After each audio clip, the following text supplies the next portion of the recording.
হ্যাঁ রে ভাই, আমি বাড়িতেই আছি। আরে না, আজকে আর বেরোবো না, ভাল লাগছে কি না। রে রাহুল, আজকে তুই স্কুলে যাবি না? এখানে বসে আছিস যে?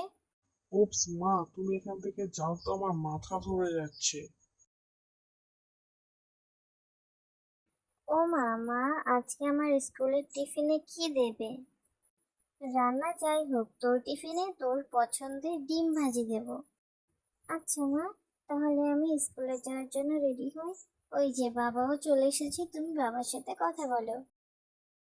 কি যে বলি, সংসারটা কিভাবে চলবে কি জানি, দোকানে একদম বেচা কেনা নেই। তুমি একদম চিন্তা করো না, ঠিক একভাবে চলবে। মা, তোমার কি হয়েছে? তোমার কি শরীর খারাপ লাগছে? ডাক্তার ডাকবো? না রে পাকা বুড়ি, আমি ঠিক আছি। ডাক্তার ডাকতে হবে না, কিচ্ছু হয়নি আমার। ঠিক আছে মা, খারাপ লাগলে আমাকে বলো। রাহুল, বাবা তুই তো সারাদিন শুয়েই থাকিস, তোর বাবার কাজে একটু হেল্প করলেও তো হয়। ওহ মা, তুমি সবসময় কেন আমাকে বেশি কথা বলো?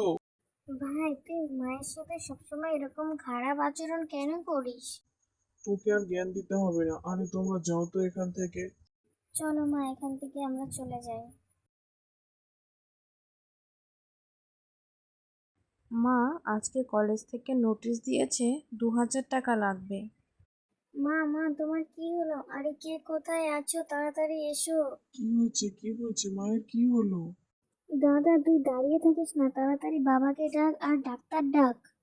হ্যাঁ হ্যাঁ, তুই মাকে দেখ, আমি এক্ষুনি ডাক্তার ডেকে নিয়ে আসছি। ডাক্তারবাবু, কি হয়েছে, বড় কোনো সমস্যা? না না, ভয় পাওয়ার কোনো কারণ নেই, আপনারা ভয় পাবেন না। ওনার শরীরটা দুর্বল, অনেক আগে থেকেই ওনার একটু রেস্টের প্রয়োজন। ধন্যবাদ ডাক্তারবাবু। আচ্ছা, আপনি তাহলে এখন আসতে পারেন ডাক্তারবাবু।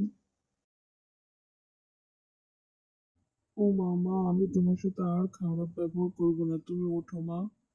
আরে ধুর পাগল ছেলে, আমার কিচ্ছু হয়নি, এই দেখ আমি ঠিক আছি। আমি তো চাই তোরা একটু ভালোভাবে থাক।